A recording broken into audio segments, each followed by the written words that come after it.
Welcome to the only place where real, raw, and vulnerable conversations happen with IFBB Bikini Pros to give you an inside look at their struggles, strategies, mindset, passions, and all of life beyond the stage.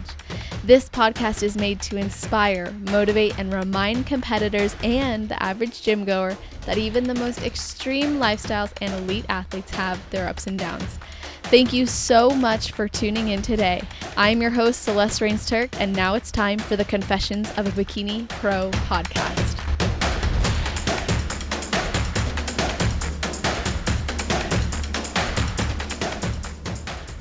Today, we speak with a woman who owns Rain Athletics Gym in Houston, Texas, with her husband. This athlete started competing in 2018 as a way to challenge herself through her fears of being uncomfortable in big crowds. And despite wanting to quit in her journey, she went on to compete the following year and won her IFBB Pro card at her second show ever, I believe. Then she took time to improve before making her pro debut in 2021. She also loves to travel the world, and she really lives a life she loves, and it's been awesome to follow her. And actually, if you guys are familiar with Mia Sanchez, who's been on the podcast before, she recommended this guest, and I think we're going to learn a lot from her. So welcome to the show, Abby Reyna. How are you doing? Hey, I'm doing great. Thank you. I'm so excited to be here with you today.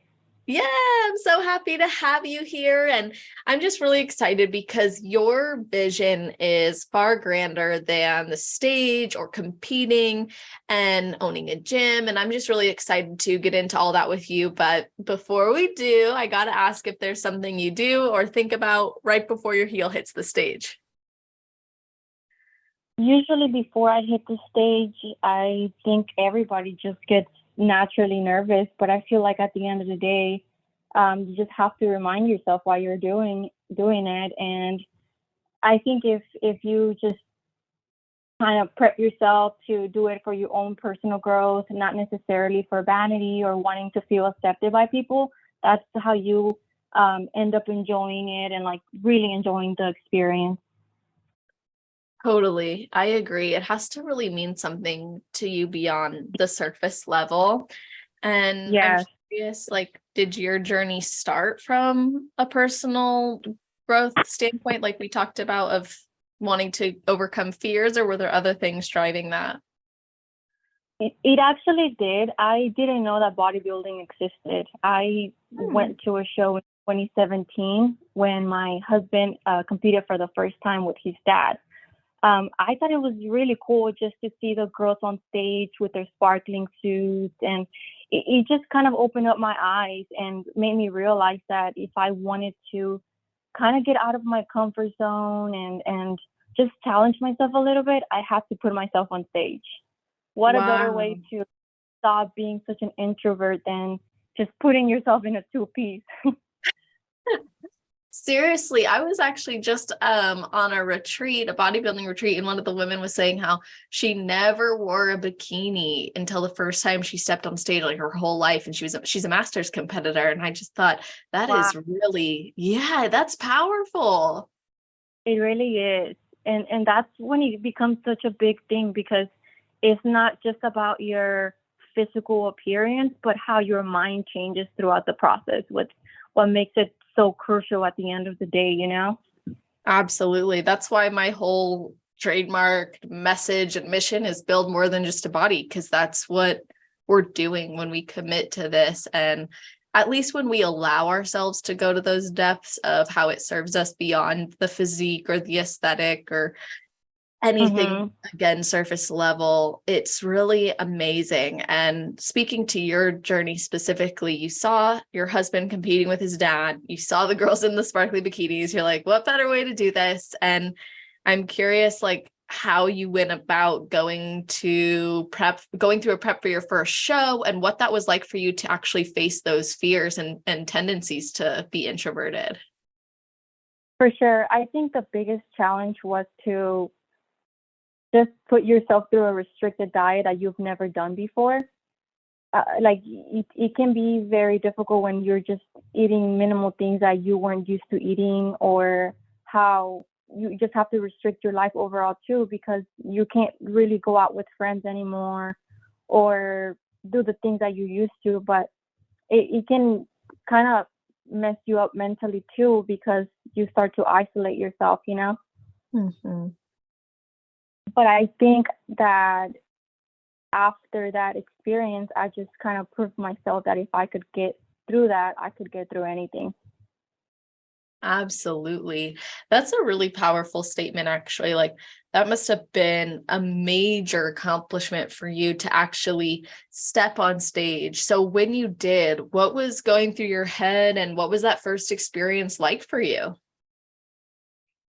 So I think as soon as I got there, I was probably just kind of nervous. And I think one of the biggest mistakes that I noticed, even that I did, is to start comparing yourself to other girls, especially as a rookie. Like you just automatically assume that maybe there's other girls that are gonna look better than you, or maybe you did something wrong with your meals that day. But I think the best message that I can say is that you should give yourself some props and know that as long as you're doing it for yourself and you learn from the experience and you grew as a person, that's honestly everything that matters. Like, you should just be comparing yourself to yourself.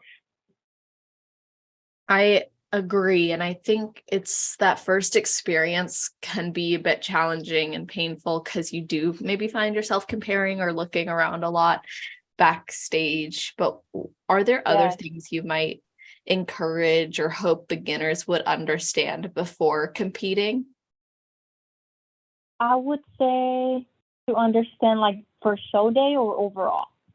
Overall. Mm, just to remember why you're doing it. And if it's going to help you with your own personal growth, like, just go for it. Like, you have to remember why you even decided to put yourself through that, because you can't just do it for fun. I don't think bodybuilding is something that you just do because you feel like doing it. Like, there has to be some message behind it, or the reason behind why you even decide to do it. It's like I said before, if it's just for vanity, you don't. I feel like it's gonna be more of a difficult um, process or journey. Yeah. No, definitely. You And can what just do it to feel accepted, because a lot of people go through eating disorders too. this is very true. There's a lot of risks that come with competing, and there's a lot of benefits that come with it. And it's being able Absolutely. to like analyze that and decide what you want your journey to look like and making it your journey rather than, oh, so and so did it this way, so I have to do it that way. It's like, well, not if it threatens your ultimate personal growth journey or reason. For sure. Like you said, you have to make it your own personal journey. And when you were looking at the girls on stage competing for the first time, and then you went out there and you felt, I can do anything now if I can do that. I remember reading in one of your captions, though, that you had felt pretty discouraged after your first show, even though you did place, which is awesome, and you almost didn't continue. So, what happened at that show, and how did you eventually go from maybe not ever competing again to competing and winning your pro card a year later? I think what made me feel more discouraged was actually show day, because I was so tired and hungry. I didn't know that you couldn't be drinking as much water or any water, or your meals were very, minimal or different. And I was just low energy as everybody else. I was tired. I wanted to go eat a burger, but I couldn't. So I guess everything just adds up, and it makes you feel so miserable. And I just asked myself, like, this is very challenging, but I put myself through this and I have to get over it. I have to get through the day and see how this opportunity or this journey made me grow as a person. But what made me not want to compete again after that show was the fact that maybe that week after competing, I was going crazy with food. I couldn't stop. Like, I just kept eating and eating. Like, it was so crazy how I was able to have a restricted diet for that amount of time, but afterwards I just wanted to eat the world. And as you can tell, I was obviously not reverse dieting properly. So it just kind of made me gain so much weight that I was very subconscious with myself. And that's what made me feel like putting myself through that experience wasn't worth the way I was feeling afterwards. And So how there did was no self-control. so how did your second post-show experience go compared to that one? It was so much better because I learned how to pretty much have a good relationship with food, because when you restrict yourself so much and then you go and have something that it's not on your diet or whatever the case is, you kind of like, I don't know how to explain it, but I just wasn't able to have a good balance. And after that second show, it just kind of taught me how to give myself the flexibility to eat things that I wanted to eat without hurting myself or without hurting whatever my goal was. I love that. I think that's so crucial. And the relationship with food aspect of competing is it's so common. That's why I do what I do with food relationship work and mental health work, because of how common it is, and also because of how impactful it can be.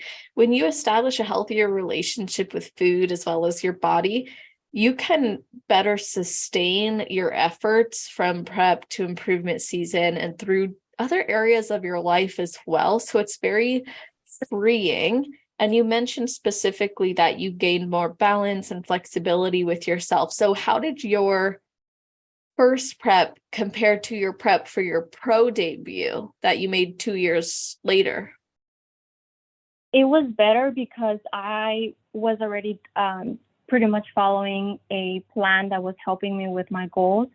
So whenever you do your first shows, you're not used to eating as many calories or so often. But I think that once you start competing more or you keep continuing to follow some sort of plan, your body's able to take on more food. So I think that I was eating way more calories. Yeah, I probably was. I can't remember exactly, but I was definitely eating more calories, having a better balance with the meals, and it felt less difficult. But I mean, obviously, your food continues to go down as the weeks go, but it was definitely easier because I had already done it before, and it helped for sure. Absolutely. Yeah, I love that perspective. You just kind of get in a groove, you establish new habits, even a new Exactly. routine. And so it becomes more Yeah. normal. Right. And even now, I guess during off season, since I already know what foods I like and how to make them, it just becomes a habit. You don't really have to try as hard anymore because your body's already used to it. It already asks you to eat every 3-4 hours or whatever you're following. So I think that's what makes it easier and more sustainable. And that's what I tell my clients nowadays too. I personally train a few girls here at the gym, and I kind of help them find a good balance with their meals. It's not like, oh, you can't eat this or you can't eat that. It's more of like, what are you eating throughout the week? How many calories are you eating? Are you enjoying your meals? Because we want to make something that is sustainable in the long term. Absolutely. And one person's sustainable can look different from the next person. And so it's nice that you're able to communicate that with them to really understand what's going to be best for them. So let's say someone's listening to this and they don't really know what would be most sustainable for them, or they've been used to kind of crash diet or prep and then blow up and then prep because they're upset they blew up, and then that cycle Mhm. repeats. So from a coaching perspective, how would you help them to find their sustainable approach? I think you find it by figuring out what exactly your body's asking you for and see what's making you feel a certain way. Like, for example, I just did a sensitivity test, I Mhm. think a few weeks ago, and I was able to see that egg whites were upsetting my stomach. Like I would get bloated with egg whites. So I cut it off of my diet, and I saw a huge difference. But if somebody doesn't do any sensitivity tests or anything like that, I would just kind of analyze, what do I like to eat? Like, what are the proteins, fats, and carbs that I enjoy the most? And how am I cooking these items together? Or how can I eat them without eating excessive fats? Or what if I have them ready for the next 2 days? I already went to HEB, I got my groceries, I already have my meals ready. So you have no other option but to eat them than getting hungry and ordering something that is gonna make you feel super bloated and upset your stomach. So I would say just kind of prepare yourself for the day and see how everything goes. And there's a lot of resources out there too. Like, you can Google a lot of things that you have questions about, or YouTube. Like, I honestly tell everybody that the amount of resources that we have nowadays, it's crazy. Like, you can literally Google anything and find it in 10 seconds. Yeah, it is really amazing. And with that, there comes the potential of a lot of misinformation or mix of different perspectives. So at the end of the day, like, really understanding your body and how your body responds is a fantastic approach. And I'm actually curious if this was part of your focus between your pro card win and your pro debut. Can you repeat that for me? Sorry, I didn't hear you. It's okay. Was focusing on your own body's response and things that made you feel good part of your focus between your pro card win and your pro debut? So with, like, the food that I was eating? Mm-hmm. I think it was very similar, but I did play with the portions and the workouts were more intense. But I don't know. I guess I've been doing this for a few years already, so I kind of understand what my body likes. I know that if I cut off carbs, it's not good. Like, it just tells me, and I know what I need to eat in order to make my body react properly. So I think the best thing to do is just kind of to figure it out and be patient with yourself, not expect to see certain changes in a few days. Like, just enjoy the process, and that's how you eventually become better. If you're just thinking about the results, it's going to be difficult to see them. That's just the results. You have to focus in the whole journey and enjoying it, I could not agree more. I really think the way I love how the bodybuilding industry has grown in popularity.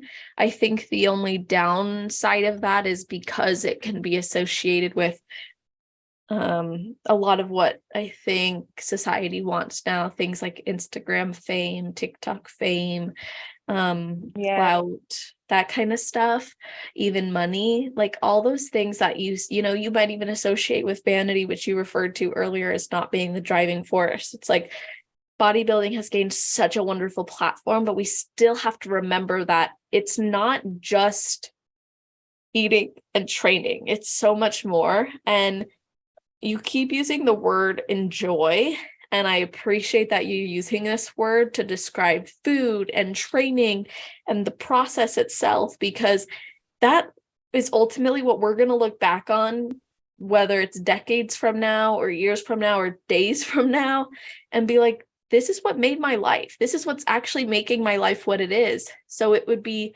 unfortunate if you fast forward 20 years following a process you didn't even enjoy for something that you never obtained or could see yourself obtain tangibly because you weren't present enough to actually experience it. For sure. And I like how you brought up social media. I think that sometimes, especially girls that are new to the sport, they tend to see all these pros or all these influencers showing certain aspects of the bodybuilding world. But I think that can be a little damaging if the girls are comparing themselves or expecting certain results during their first prep and then being down about the way they look when they do their first show, because everybody's time is different. Maybe your first show is someone else's 20th show. Like, everybody's in a different stage of their life or their bodybuilding career. And I feel like that's something that can be difficult to see. So true. And you can be easily discouraged if you're like, oh, I don't look like this pro I follow, therefore I shouldn't compete until I do. But we got to see if we even like it, like get on stage, go through the process. You may not have the muscle maturity, the density, the size, even the shape yet, but go through the process, experience it. And then I think that actually can forge you into more of a champion because you committed to it even when you're not perfect, because there is really no perfection in life or in this sport. Exactly. And that's such a huge thing, because if you're able to do your first show and you get feedback that is not what you were expecting or wanting to hear, just staying open-minded is what's going to make you even better. Like, you should take everything as constructive criticism and just learn from it.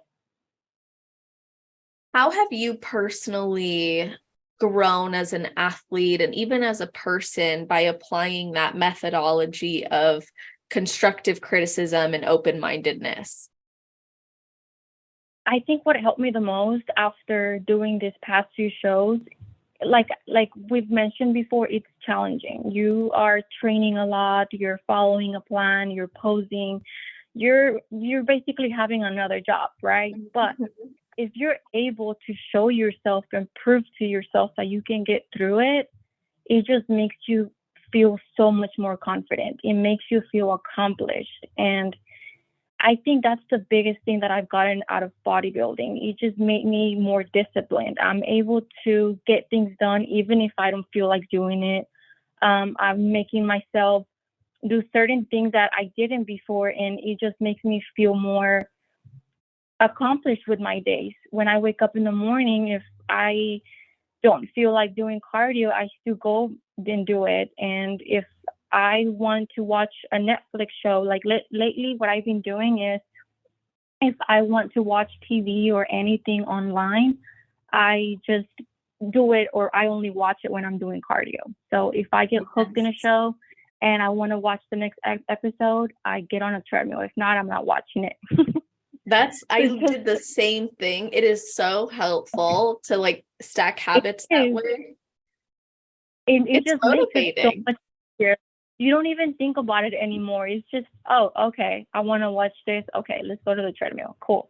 Like, it just becomes a habit. And that's what I love the most, just creating little habits like that it just makes my day better. And when you have an agenda for the day, and if you get all your things done, it just makes your day so much better than waking up and not necessarily know what's next and getting all these things at the same time. It just helps with your mood. It helps with your entire to-do list for the week or the month or whatever goals you have for the rest of the year. So I would say, out of all of that, that's what I got out of the entire experience so far. And I did it, like I told you at first, I didn't even know bodybuilding existed. And right, who would have thought I was going to own a gym? That's literally the only reason why I got exposed to the fitness industry. I went to the university. I went to University of Houston here in Houston. I graduated with a business degree in finance and real estate. I did all the good stuff, found a corporate job, had a safe salary, 401k, insurance. And at this point, I still didn't know that bodybuilding existed. So that was like in 2017. So that's whenever I went to watch my husband and his dad. And yeah, I mean, that's what kind of got me where I am today. I found that passion, and I knew that I was going to do something in the fitness industry. And it just eventually became to this point where now we have this gym in Houston. Such a cool story. And I want to dig into it even more. But what I keep thinking is, were you guys married at the time, or were you just dating? No, we were married. Wow. So you saw him go through the whole process leading into Yes, the show. yes, and I did not understand it. I thought it was dumb, but now I see it in a different perspective. Like that was him actually being disciplined and proving to himself that he could do it. Wow. Was it hard to support him when you didn't understand it versus now understanding it? It was, because I'm not gonna lie to you, I was still eating whatever I wanted in front of him. So that's kind of Yeah. messed up. Yeah, well, the good news is it sounds like he had his discipline and focus, and it somehow impacted you enough to go to the show, support at the show, and then be inspired. And you guys seem to grow a lot together. And I actually, before I even get into the relationship, you just mentioned you have your degree in finance, and was that real Hmm. estate specifically? It was for commercial real estate. I Interesting. Yeah, so I did that, and I did finance just in general for business. So So I'm a number. I was gonna say you're a numbers girl. So how has that influenced your approach to growing and building your own gym? Oh, a lot. I'm literally still doing the same thing. I'm the one in charge of all the finances and just seeing what opportunities are out there to keep growing and eventually make it a franchise. Love that. So that's the Yeah, ultimate goal with the gym. absolutely. Yes. And you had never seen yourself as an entrepreneur before this. So No. how did you even step into that role or that identity of now I'm going to start a gym and I'm going to pursue the fitness industry? It just came naturally after doing the corporate life. I just felt like I never fit in with my coworkers, and I felt like they would have certain conversations or do certain things that I don't know. I just never um, connected in that way, and I felt like maybe I was being too ambitious or thinking Hmm. um, I wanted more and it was not doable. But after doing that first show, and I started just finding myself kind of like learning more about bodybuilding in every area. Hmm. And I just kind of started just digging more and more and more until I finally talked to Alex, my husband, about it. And he said he wanted to open up a gym too. So we kind of started doing our research together, and he went to business school too for marketing. So he's more of the marketing guy, and I'm more of the finance Interesting. person. Yeah, so we just kind of started talking more about it, and finally decided to buy gym equipment. And I Hmm. remember one morning I woke up and I told him like, "Hey, are we gonna do this or not? Like we've been talking about it for way too long. We both are not happy with our jobs. Like, yes, we're stable, we have all the good stuff, but this is not what we want." So he took that as a challenge, and he Hmm. went and bought about 10 grand of gym equipment and stored in a garage. At Oh that my. point, we were living in an apartment. Yes. So we lived in an apartment, and we got a garage in our apartment complex, and we just store everything there. And at that point, I was like, okay, I guess this is going to start now. We have no Mhm. choice since we have 10 grand invested. Right. So that's kind of how it started. And we kept buying more gym equipment. So we had 2, 3 garages in an apartment complex. Wow. I know. And we just kept looking for places to start the gym in. And yeah, I mean, it was something that we always thought it was just a dream, that it was never going to happen. It just opened up our eyes and made us realize that if we wanted to happen, it was going to happen. It just depended on how much effort we were willing to put into it and how much research we were going to be doing. So we started meeting other gym owners, We would take them out for lunch, asking them questions, picking their brain overall about their experience. In different kind of gym owners, different levels. Maybe some of them had one location, others have 4 locations. So it just made us feel like we were doing a school project and we were trying to get an A. Yeah. If you've ever struggled in your prep or your improvement season or any transition phase in this sport, you know how valuable it is to have that direct guidance and support, but it's so difficult to find, which is exactly why I created the on-demand mindset coaching platform for competitors. That is only $9.99 per month. How it works is you log into the system and you select what season you're in, and then you're prompted to select a struggle you're facing, and then even more specific struggles branching off of that. And at your fingertips, you will be given direct guidance and support with a PDF resource as well as video trainings. And you have tons of access to years of group coaching calls that you're more than welcome to replay and watch, and you get access to a live group coaching call every single month. So you're not only getting support at your fingertips, but you're also getting an incredible community there to support you along your journey. If this is something you're interested in learning more about and exploring, you can sign up at www.celestial.fit/on-demand and get access to this right away.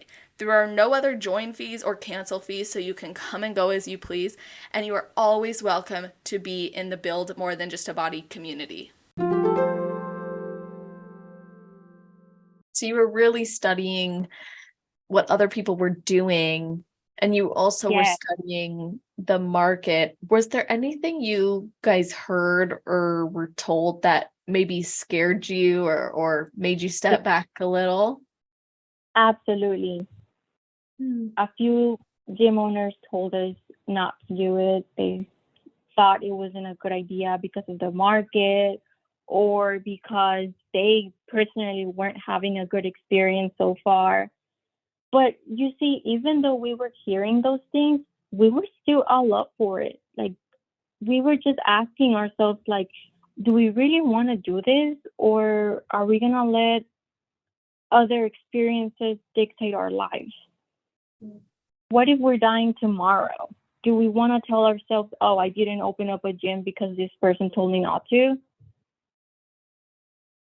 Yeah. And also it's like, you got to take positive stories with a grain of salt and negative stories with a grain of salt. And you use it to kind of put through a filtration system of how could we apply this to our own desired experience? For sure. But everybody has a different experience. I think it just depends on what kind of environment you're trying to bring to your clientele or what your vision is, because everybody has a different vision. I'm sure you've been to so many different gyms and they all have their own vibe or their own equipment. Mm-hmm. It's the same for everything. Like, I think if you open up a gym, it's going to be completely different than mine. Right, exactly. And so, because I know, like I was telling you before we started recording, that's one of the dreams of my boyfriend. And I think his vision is awesome. And yet we've still learned from other people. And I was really curious to hear from you guys. Like, you started in Houston. This is a big area. What ultimately made you decide on the warehouse gym and where you ended up putting it? Like, how did you even come to those conclusions? We kept looking at different areas. We kept looking at different warehouses overall, and we just kept in mind what our budget was, what our market was, and how soon we could get started. I think those are the main factors. Love that. And like I said, I'm a numbers person, so to me, staying within budget was very important. Yeah, well, you want to keep the doors open and the lights on more than you want to just open a place. Yeah, for sure. So I think it's regardless of on what kind of business or what kind of career path you want to follow, as long as you're doing your research and you're passionate about it, there is no reason why you can't succeed. Absolutely. I had so many people telling me, oh, you're not going to find anyone in the competitor world who wants to get mental health coaching and support, food relationship coaching, body image, all the things that I do. And I remember thinking, well, then if no one wants it, then I'm the only competitor who ever struggled with it, which I know isn't true because what I'm learning from the podcast interviews I was doing. And if I've been equipped with this message and this mission on my heart, and I feel really called to pursue it, I'm going to pursue it. And I did so many market research calls with other competitors. I got to know like what they were struggling with. And then I put all my efforts in my degrees and my master's and my bachelor's program. I started focusing a lot more on those areas of concern. And it was like my fire was so lit that no, even if people were throwing water or trying to bring it down, it was like it could not be put out. Even if the flame got a little bit small and it was hard, and sometimes that still happens, it just keeps burning. That's so awesome to hear that, seriously. Thank like you. I can tell you're super passionate about it. Thank you. Well, I appreciate that. And I know with pretty much every business, there can be challenges. So what are some of the challenges you have faced or do face with running a gym? And actually, how long has it been now for you guys being open? It's been open for 1 year and 5 months so far. That's awesome. Yes, it doesn't feel like it, honestly. It feels like you just month. That's so cool. I love that. And have you faced any challenges you didn't see coming or that have been maybe eye-opening in some ways? Yes, I think every time you start something, you don't know what you're getting yourself into until you start seeing all these exterior challenges that you have no control over. But I think the best advice or thing that we've done so far is just doing our research, finding solutions. Like if something bad happens, okay, how are we going to fix it? I don't allow myself to just like, yeah, I'll probably cry about it for 5 minutes, but then forget about it and start doing my research to find it. Or if I'm getting annoyed or overwhelmed about something, because it happens, we're humans, we all feel negative emotions sometimes, or we want to cry, and it's okay. I just let it out. It honestly happened a lot during the beginning of the process. I had no idea what I was getting myself into. I didn't know anything about construction, first of all, or renovation. So whenever we first got this place, we had to do a lot of painting and sheetrock and all that good stuff. But we did find someone to help us with a lot of the things. But again, we were trying to stay within our budget. So we did the own epoxy ourselves. We painted a lot of walls ourselves. I learned how to do tape and float on the walls. I learned about sheetrock. I learned how to do epoxy. So it was honestly a really cool experience, because now I think it's funny how we're very handy with certain things, or when people see me doing certain things around the gym, they don't think that I'm gonna be doing it. But yeah, I think it's cool to just kind of allow yourself to feel whatever you're feeling, but find the solution to whatever problem you're facing. So yeah, every time we have something that we don't see coming, we just kind of try to find a way to fix it. I'm trying to think of an example that lately happened, because it's every day is a new experience. Every day I hear different stuff from members, from staff. But I think the most recent one was probably, let's see, like a challenge overall, or something that I did not see coming at all. Yeah, and either's fine if there's any example you have that you wanted to share anyways. There's a lot now in my head. That's okay, awesome. but actually, this past Saturday, I was here at the gym, and I noticed that some of the front walls were kind of dirty, and I couldn't clean it. I think because it was the type of paint So I just went to the storage, I grabbed a can of paint, and I just started painting the whole front of our lobby. And I see members coming in and out, and I'm just here painting the wall, minding my business. But it's just like any random little thing that happens, we just kind of just go ahead and do it. Like I don't think about it too much. And if I have the paint there, I was like, okay, I'm just gonna grab it and start painting and make the front of the gym look better. So just little things like that, or if anything out of the ordinary that I cannot control, I just kind of find someone if I don't have the answer. Love that. I love that very solution oriented approach. Yes, Yeah, for sure. That's really how we have to be. I think in any process, especially if it's new and it's your dream. So it's like you're not going to let one thing just derail you.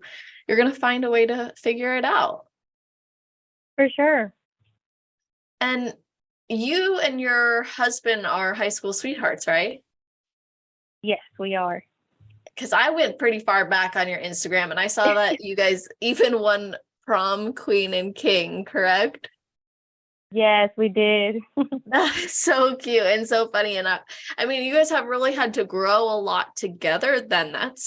What is that, over a decade now? Yes, we've been together 10 years. And I think that's the reason why we have such a good relationship, is because we've grown up together. Every year or every time we have a new experience, we go through it together. And I think opening up the gym kind of made it even stronger, because we both got to, get discouraged sometimes because we were taking too long fixing a wall, or because we were dealing with certain like things associated with the gym. We kind of like went through it together. We would kind of comfort each other. So now that we see the gym doing so good, it just kind of feels good, Yeah, that's super awesome. I imagine like having a partner who you're growing with, you're really trying to build an empire with, and you guys are doing that, and you're learning and you're able to grow stronger from even challenges, would be really impactful and inspiring for you guys to move forward, making more decisions together. For sure. And I think that's what makes it even better, that we're both making the decisions. We're both kind of very like detailed with certain things, and try to make sure we hear each other. Like make sure we are both kind of agreeing with certain things, or we brainstorm a lot. Whenever we go home, we tell each other, okay, we're not going to talk about the gym anymore, but yet we're both looking into new equipment, or hey, what about this? What if we add this next year? Or what if we add that? It just never stops, because we're both just so passionate about it. Yeah, I think that combined passion is awesome, because neither one of you is like holding the other back, and you both made that decision together to take that step in the direction of your dreams too. And I'm sure there's other people listening who, including myself, who are in a relationship, or they're coupled up and they want to grow together. They may even want to embark on a business mission together. So what would your advice be to other couples looking to do something like that? I would say just keep communicating with each other, come up with a plan that works for both. There has to be some sort of balance, and ensuring that they're both going to be happy with whatever they decide to do. Yes, I totally agree with that communication piece. And I love that you shared that. And that's something you guys demonstrated from the get-go too, like really recognizing, like, are we doing this or not? And what I think is especially cool, Abby, is you have a much bigger mission with the gym as far as like what has worked for you and what you want to get out of it. I'm hoping you can share that with us, which is your impact and your positive desire to impact the young gym members, especially to those who come from a low resource family, or maybe even in the US illegally. So can you just tell us more about what inspired that advocacy and how you support them? Absolutely. So right now we have a bunch of younger members. I'm gonna say maybe in the early 20s, and I feel like I just like to have that personal touch or personal connection with the people because it just means a lot to them, and it means a lot to me when they start trusting me with certain things. And one good example is like how you mentioned it. A lot of kids come to the U.S. illegally because of their parents. You know, they bring them here for a better life, and I can relate to that because my parents migrated to the U.S. when I was about 8, and it was very difficult because at some point, especially during high school, you start to realize that you were not born in this country, so you don't have certain resources that other people have. And I think that that's what kind of makes you have a lower self-esteem. um so it was very difficult for me to like start getting a job or start getting through college because I had to work. I couldn't get scholarships at the time. I couldn't apply for financial aid because I didn't have a social security number then. Hmm. So at this point, I just realized that I had to work twice as hard than someone that was born here because I didn't have those resources. But instead of kind of like making me feel discouraged, it just kind of made me work even harder. It made me feel like, okay, you don't have this right now, but who cares? You don't need it right now. You can find other ways to get through school. And to be honest with you, I never even thought that I was going to get a degree. Even my parents sometimes didn't understand what exactly I wanted because they didn't experience it. Sometimes our parents can be a little ignorant because they just don't know. They just try to help you the best that they can, right? Yeah. So I just kind of went to college, to a community college, and they just told me like, okay, well, what do you want to do? And my answer was, I have no idea. I don't know, right? So I just kind of went through my basics. I started going to the main campus at University of Houston and just kind of meeting more people. It made me be more open-minded. It made me realize that not everybody is as strong than maybe I was at that age, but it just made me want to help other people even more. So whenever I meet younger kids at the gym or meet a few of them that kind of go through the same story as me, I just kind of give them websites or give them contacts to talk to help them with scholarships or grants or anything that is going to help them be better. And it just feels good knowing that I'm able to do that. And I even talked to a few people about even like starting a charity at some point because I think that would be so freaking awesome. I have no doubt you could do it, and it would be awesome to see your advocacy efforts grow even more. And you actually really understand them because you've been there, you've gone through that process yourself. And what did you find to be challenging that you're now hoping to make easier for other people? Not having the resources, like not knowing where to look for answers. So I think just having some sort of person or website to look into certain scholarships or there's so much money out there nowadays. You just have to know where to get it from, you know? And I always tell these younger members to just go to their counselors and ask them, be honest about what questions you have. There's no such thing as a dumb question. You won't know the answer until you ask. And if you try to find the answer, if you still don't know it, just ask anyone. Ask anyone that you know that is going to be able to assist you with it. And even when I sign new people up and they're like, oh, I'm going to school when I don't have this or that, or they ask me, where are you from? And I tell them, oh, I'm from Mexico.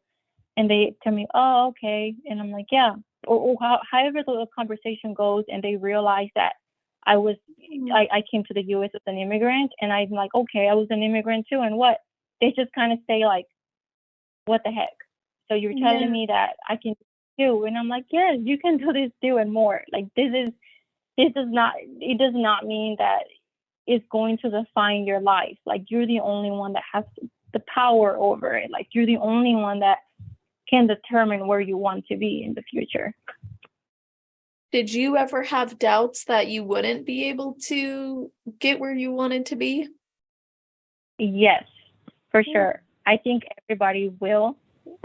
So I would just kind of like get through the moment and be like, okay, it's time to get back to it. It's okay. Like, what makes me feel better, or made me feel better back then too, is knowing that at least I'm trying. Yeah. You have to try. If you want to be better, you have to try. As long as you're better than you were yesterday, and as long as you're putting in a little bit more work, everything's gonna be fine. So true. And what are some of those things you provide them as far as resources go that maybe some of our listeners in a similar position could be looking for?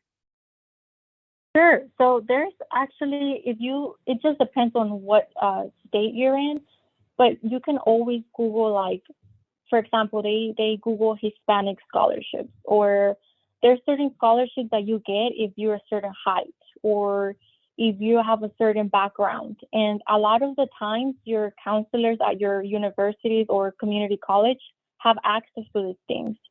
And also, if you don't have a social security number, but if your parents file for their taxes, they get an ITIN number, and with that number, you're able to apply for something called TAPFA. So instead of with the F, it's with a T, and you're able to qualify for some funds. So the best research that anyone has at this point in school or trying to go to school is talk to the main counselor.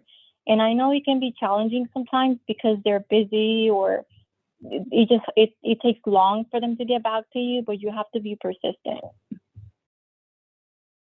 I think it's really awesome that your gym efforts and your vision just go so much deeper, and you've taken your personal journey and you're now paying it forward in such a awesome way. And you're also a living example. So you're able to inspire people and provide them with support to pursue their dreams too.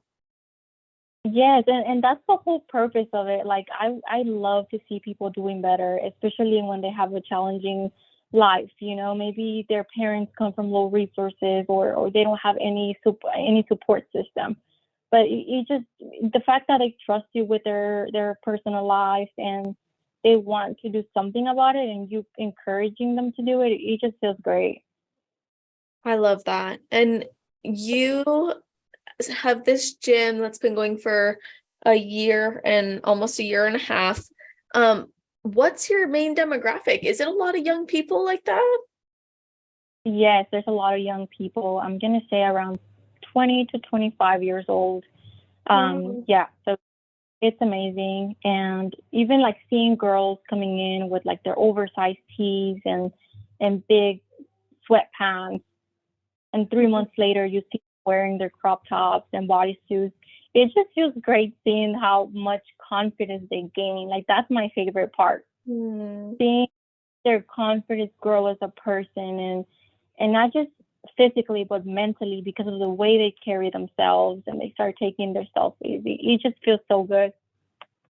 Yeah, I bet that's super cool for you to see as the gym owner. Like, you're really fostering an environment where people feel that they can grow in that way. For sure. Yes, that's definitely rewarding. Yeah. And aside from running the gym, you said do you do personal training there? Yes, I do. Love that. Okay. And do you do any online training, or mainly just in person there? I have online. I do a few online as well. I usually work more with lifestyle girls, just because, like I said earlier, I try to help them have something sustainable. And Yeah. if they decide to eat after that, then go for it. But at first, I think that we try to build a healthy foundation. Definitely. I think that is very important and admirable. Like, we need that foundation. I wish I could travel back in time. Well, I don't wish, because it's all led me where I am, but I think it would have been more healthy had someone helped me find and establish a sustainable approach right off the bat versus the strict approach, right? And not even strict in a negative way, just restrictive, I should say. Yes. Well, compared to what you were eating before you were getting ready for that show. Right, exactly. Now, you also have a love for traveling. So how have you managed that lifestyle with your fitness goals and running a gym, like a brick and mortar gym, and of course, enjoying the travel with your husband? We have two girls helping us right now, and we love them. They are the best. They are able to help us so much, and we all have such a good relationship. It's what makes it even better. They know that we're here for them. They know that we're always going to support them, and vice versa. They support us so much. When we decide to take some time off, they're perfectly okay with it. They're able to run things on their own here, and that's why we are able to travel for sure. Love that. And where's your favorite place you've been or favorite places? We always go for the beaches, honestly. That's Yeah, our I've favorite. noticed that. Yes. What about you? I would say my favorite place I've ever been is Fiji. And that's an island, of course, so beachy. But I'm more of a mountain girl, but Fiji was just like magic because the water's so clear, it's so warm, it's tropical, it's amazing. And then you go into like the actual villages and you can learn so much from the culture. And yeah, I really appreciated my time there. So I would say that's probably my favorite Awesome. place. Yeah. So what I've are you never been. planning next for your trips? You said my next trip? Yeah, what are you guys planning? You just gave me my next trip. He did? No, you did. Oh, I did. You're going to go to Fiji then. I'm Googling it right now. Uh-oh. Well, yeah, it's a pretty awesome place. And what's cool is pretty much anywhere you go, I mean, there's a lot of the resort style places you'd probably end up staying, but the food is so fresh tasting and people there. I'll say it's like the nicest people of anywhere I've ever traveled was Fiji. That sounds freaking awesome. Yeah, they're amazing. Even when you actually go into their village and you have like their cultural experiences as well, they're such kind people. And, like a lot of beach towns, they have like, they call it like Fiji time because everything's slow and everyone's being very present and just enjoying it. That's awesome. Yeah, it's beautiful. I think you guys should definitely go. But anyways, aside from traveling and running your gym, how do you guys keep that relationship aspect, fresh or alive in sense of the passion aside from when you're focused so much on growing an empire and the businesses? I think because we are a different person every year. We just change so much with what we're doing that I think that's what keeps the relationship going. Just because your partner is growing in every area and like being more confident. At the end of the day, that's more attractive than physical, I think. When someone is super confident and happy with their life, like that matters more. Agreed. And what are your plans for competing? Maybe next year. I'm thinking about doing a show next year. Do you have one in mind? Not yet, but I am doing some sort of like bulking diet right now, and it just depends on how it goes. Whenever my body feels like, okay, we're getting somewhere, we're going to step on stage. Love that. That's very exciting. Yeah, I was curious what your plans were and what are your goals in the competing side of your career? I think just improving every time I compete and see where it takes me, honestly. That's beautiful. Well, what about you? for competing, I'd like to earn my pro card, compete as a pro, and go as far as I can from a tangible perspective. But ultimately, my mission is to help other competitors to see that they can maintain and even improve their mental health while pursuing this journey and have the most fulfilling and empowering process through it by prioritizing their mental health. So I just want to continue to represent that in the industry. And if I accomplish nothing on stage, which I don't foresee happening, I would still be so proud of everything that I've accomplished within like this podcast and in the work that I do from the mental health professional side of things within the sport. And that is something I will always make my number one priority. Absolutely. That's awesome. I'm happy for you. I'm sure you're going to do great.